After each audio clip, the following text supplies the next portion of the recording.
Bueno, buen día chicos. Vamos a terminar con el video que nos había quedado pendiente de la clase 6, la asignatura en cual habíamos visto, en la cual habíamos visto a la transmisión del modificaciones de la herencia mendeliana, las series alélicas y dentro la de la transmisión del material hereditario se encuentra ubicado dentro de la transmisión de la herencia nuclear de los caracteres cualitativos. Y dentro de los caracteres cualitativos tenemos el tema extensiones y modificaciones de los principios mendelianos básicos, alelos múltiples e incompatibilidad.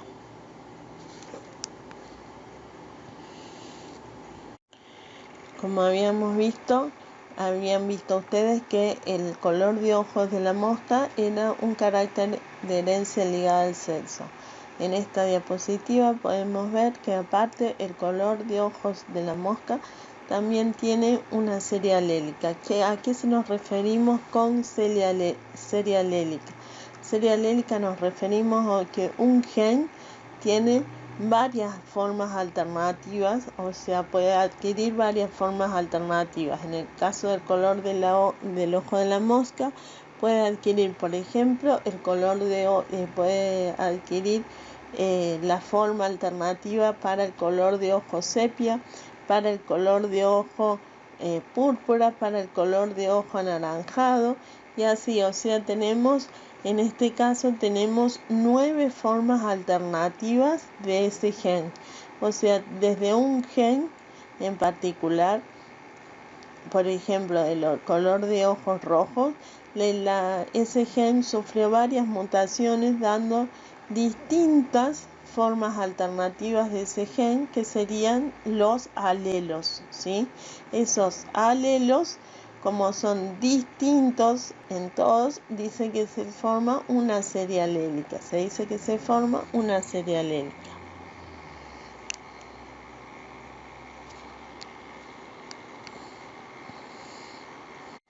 Ahora vamos a ver que esa serie alélica puede tener distintos grados de dominancia dentro de los alelos. Por ejemplo, tenemos que para el color del plumaje en patos, tenemos que el color del plumaje restringido es dominante sobre el alelo del color del plumaje ánade real o pato de collar, y este color del plumaje, el alelo para el color del plumaje ánade real o pato de collar es dominante sobre el color del plumaje oscuro. O sea que tenemos un grado de dominancia entre los alelos. Tenemos restringido, va a ser dominante sobre el plumaje ánade real, y el ánade real va a ser dominante sobre el plumaje oscuro, ¿sí? Hasta ahí vamos bien.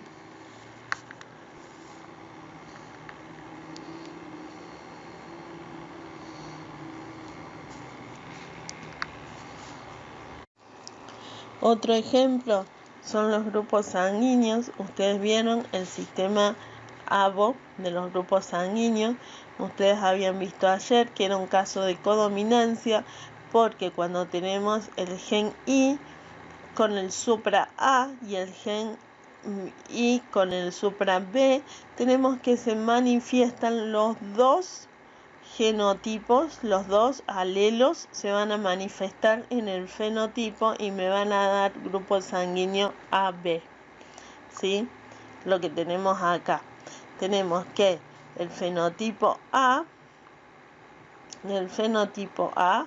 es cuando tenemos los homocigotas de los dos alelos IA, y el heterocigota para el alelo IA y I chica. ¿Por qué? Porque I chica muestra un fenotipo sin antígeno y es el recesivo de esta serie alélica, ¿sí? El I chica va a ser el recesivo de la serie alélica. Si tenemos los genotipos homocigota para A y heterocigota para A y el recesivo, me van a mostrar que ese eritrocito va a tener antígenos A. En el caso que tengamos los genotipos homocigota para B, y el heterocigota para B y chica me van a mostrar los antígenos B sobre la superficie del eritrocito, ¿sí? En el caso de que tengamos los tipos, el genotipo formado por el alelo A y el alelo B, como dijimos que era codominante, en este caso es una serie alélica con codominancia, entonces vamos a tener los dos antígenos sobre la superficie del eritrocito. Y si tenemos el genotipo recesivo y chica, no me va a mostrar ningún antígeno sobre el fenotipo, y a eso se lo llama grupo 0, grupo sanguíneo 0, ¿sí? Entonces, si yo tengo un tipo A y se cruza, por ejemplo, un hombre con un fenotipo de tipo A, en donde se produce, tiene una relación con una mujer de tipo B, y de esa relación sale un hijo, ¿qué genotipos puedo llegar a tener? Puede llegar a tener ese hijo. Ese hijo puede ser tanto AB o puede ser AB o 0, ¿sí? En este caso.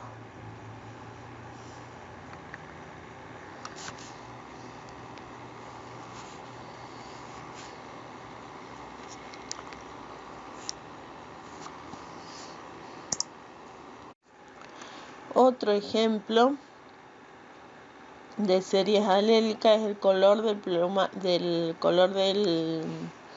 pelaje en los conejos. Por ejemplo, el color del pelaje en conejos está determinado por una serie alélica que comprende 4 alelos. De esos 4 alelos tenemos que C va a ser dominante, que va a ser el genotipo silvestre, el fenotipo silvestre o agutí, el chinchilla, que va a ser el grisecito, que va a ser el fenotipo chinchilla, y el Himalaya, que va a ser en donde los conejos tienen el hocico negro y las orejas negras, y el C, que va a ser el recesivo sin supraíndice, va a ser los conejos albinos.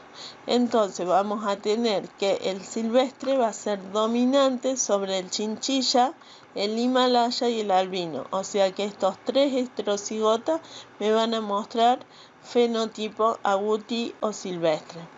Entonces el chinchilla va a ser dominante sobre el Himalaya y sobre el albino. Entonces, tanto el homocigota para chinchilla como estos 2 heterocigotas me van a dar fenotipo chinchilla. Y en el Himalayo tenemos que tanto el homocigota para Himalayo como el heterocigota para albino me van a dar Himalayo, ¿sí? Y por último, el único que me va a dar fenotipo albino va a ser el que tenga el genotipo con los 2 genes recesivos. Dijimos que dentro de las series alélicas también estaban las series alélicas de autoincompatibilidad en plantas. ¿Por qué se da la autoincompatibilidad en plantas? Se da porque aquellas plantas en las cuales existen por ejemplo, formas en que se puede cruzar dentro de una planta que puede generar gametas masculinas y gametas femeninas, si esa planta se autofecunda y siempre se autofecunda, entonces me va a generar siempre homocigotas y no voy a tener variabilidad dentro de la naturaleza. Entonces, en la naturaleza hay distintos mecanismos de autoincompatibilidad que hacen que esa variabilidad pueda existir. Entonces, ¿qué es la autoincompatibilidad? Es la incapacidad de una planta con flores perfectas para producir semillas por autopolinización, aunque presente gametos masculinos y femeninos viables. O sea que no me va a producir una autofecundación y no me va a originar plantas todas iguales, sino que dentro de las distintas especies de plantas tenemos distintos mecanismos de autoincompatibilidad, no en todas, en algunos tenemos distintos tipos de autoincompatibilidad de manera que se pueda generar variabilidad.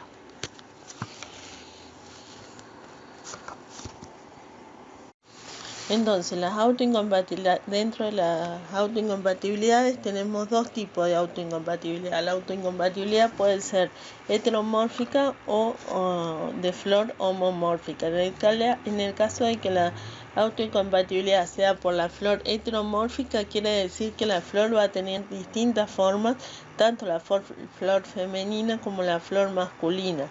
Por ejemplo, en el caso de en que el estilo es más largo que las anteras, en este caso vamos a tener que el polen no va a poder autofecundar esa planta porque no llega hasta el estilo de la flor femenina.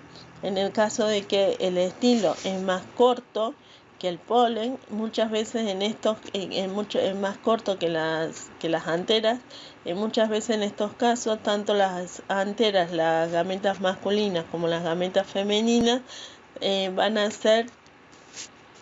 a madurar en distintos tiempos, de manera tal que no se puede formar el cigoto.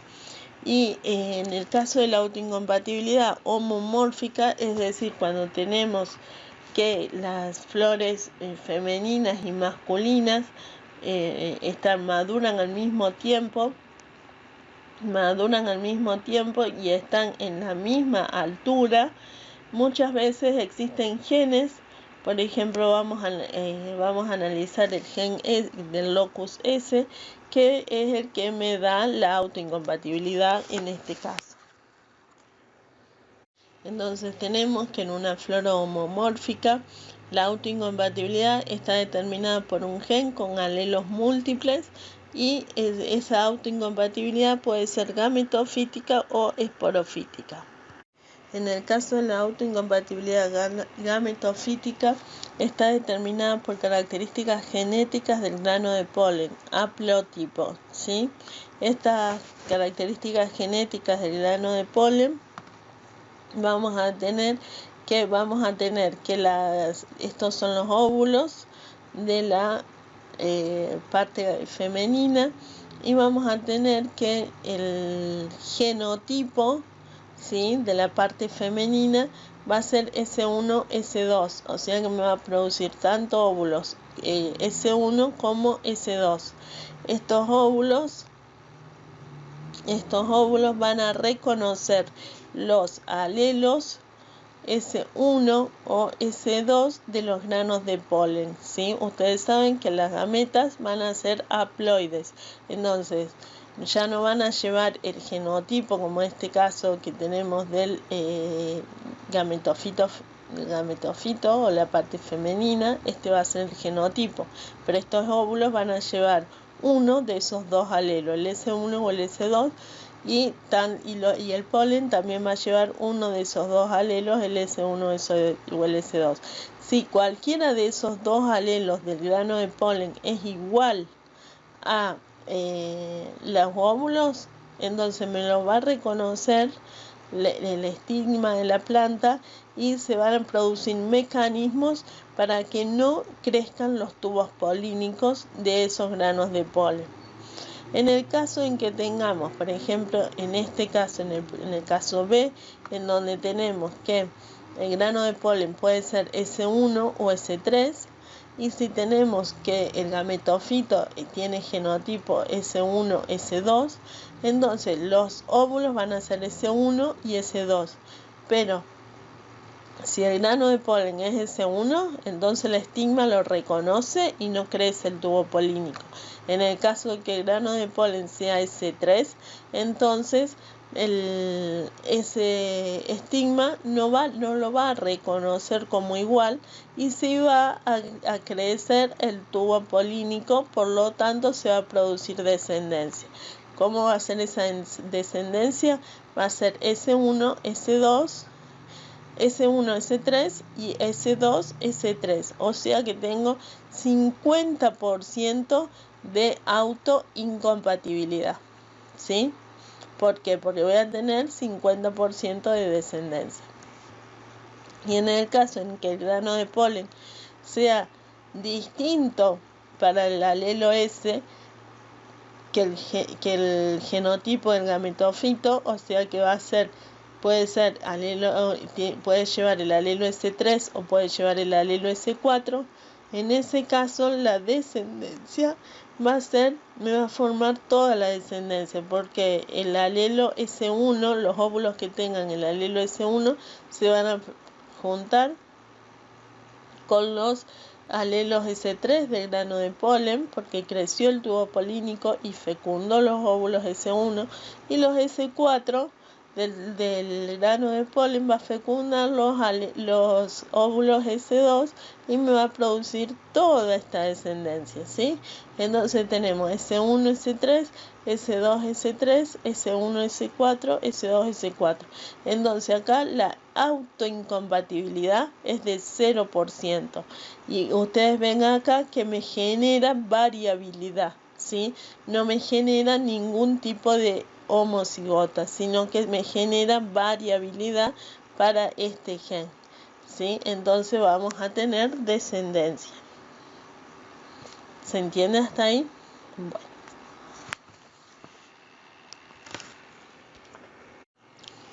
En el caso de la autoincompatibilidad esporofítica, el fenotipo del grano de polen está determinado por el genotipo del esporofito. O sea, que si yo tengo el esporofito que me va a dar el grano de polen es S1, S3, entonces yo voy a tener que el alelo dominante de la serie, o sea, la serie es S1 domina sobre S2, S2 domina sobre S3, S3 domina sobre S4 en la mayoría de las plantas.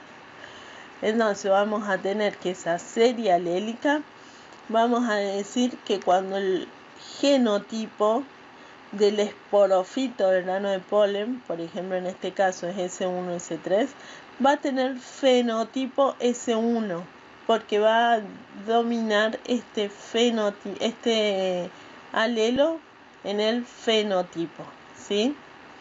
Y en el caso de que el grano de polen sea S3, el S3, S4, en el caso de que el esporofito sea S3, S4, el alelo que va a dominar es el S3. Por eso la superficie del grano de polen va a ser S3, aunque su genotipo sea S3, S4, pero la superficie del grano de polen va a presentar el fenotipo S3, ¿sí? Entonces, si yo tengo un gametofito, ¿sí? Un gametofito en donde tengo el genotipo del gametofito es S1, S2, ¿sí? Si yo tengo que el grano de polen tiene fenotipo S1, entonces el tubo polínico no va a crecer.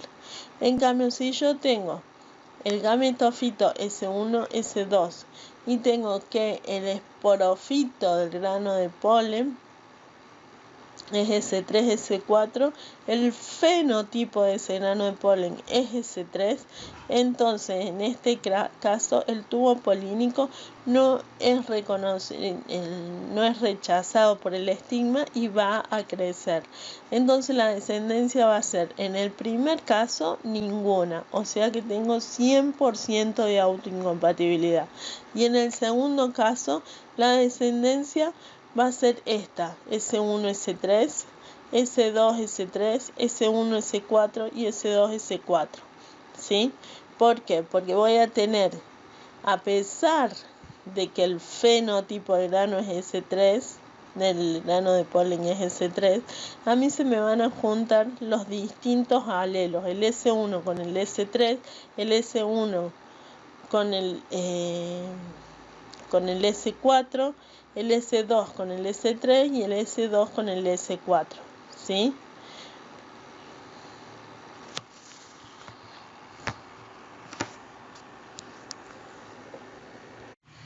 Bueno, en esta tabla podemos ver los distintos tipos de cruzamiento. Acá tenemos 4 cruzamientos planteados, en donde el primero tenemos que la parte femenina de la planta tiene un genotipo S1, S2 y la parte masculina tiene un genotipo S3, S4. Por lo tanto, los granos de polen van a llevar el fenotipo del alelo del grano de polen va a ser S3, pero van a llevar los alelos S3 y S4, pero también el alelo S4 se va a comportar o va a tener el fenotipo S3, ¿sí? Porque el S3 es dominante sobre el S4 y el estilo de la planta va a ser S1, S2. Entonces, como tenemos que ninguno de los el fenotipo del grano de polen no es ni S1 ni S2, entonces el estigma no lo va a reconocer y no va a impedir que crezca el grano de polen. Por lo tanto vamos a tener descendencia el 100% y vamos a tener S1, S3, S1, S4, S2, S3 y S2, S4 va a ser la descendencia que vamos a tener. Por lo tanto, el grado de incompatibilidad es 0%. En el siguiente caso tenemos que los dos genotipos, tanto de la flor femenina como de la flor masculina, son iguales. Y en el caso de la flor masculina vamos a tener que el grano de polen va a tener fenotipo S1. Y como el genotipo de la flor femenina es S1, S2, el estigma va a reconocer ese alelo, ese fenotipo S1 y va a impedir el crecimiento del tubo polínico. Por lo tanto, la incompatibilidad es del 100%. En el tercer caso va a suceder algo similar, porque tenemos que el genotipo de la flor femenina es S1, S2 y el genotipo del alelo de la flor masculina es S2, S3. Pero el fenotipo del grano del polen va a ser S2, ¿sí? Porque si tenemos acá, vemos el genotipo que es S2, S3, el fenotipo va a ser con el alelo dominante S2 sobre S3, entonces va a ser S2 y vamos a tener, como el estilo es S1, S2, vamos a tener 0% de compatibilidad, o sea que vamos a tener 100% de incompatibilidad, no se va a producir descendencia en este caso. Y en el último caso, que es el último cruzamiento, en donde tenemos que los dos genotipos son distintos, tanto para el S2, S3, para el genotipo de la flor femenina y S1, S2 para el genotipo de la flor masculina. Tenemos que los alelos de grano de polen dijimos que son S1 y S2, pero el fenotipo del grano de polen va a ser S1. Entonces vamos a tener acá que, como es distinto el fenotipo del grano de polen a cualquiera de los alelos que tenga la flor femenina, entonces se va a producir 100% de descendencia. Y lo raro que vemos acá con respecto al primer caso, que acá se nos forma un homocigota, ¿sí? Un individuo que va a ser homocigota para los dos, homocigota para el alelo S2.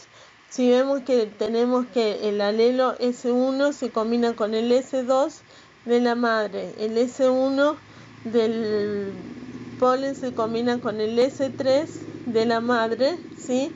Y tenemos el S2, el alelo S2 del polen se combina con el S2 de la madre y el S2 del polen se combina con el S3 de la madre. ¿Por qué se combinan estos dos alelos S2?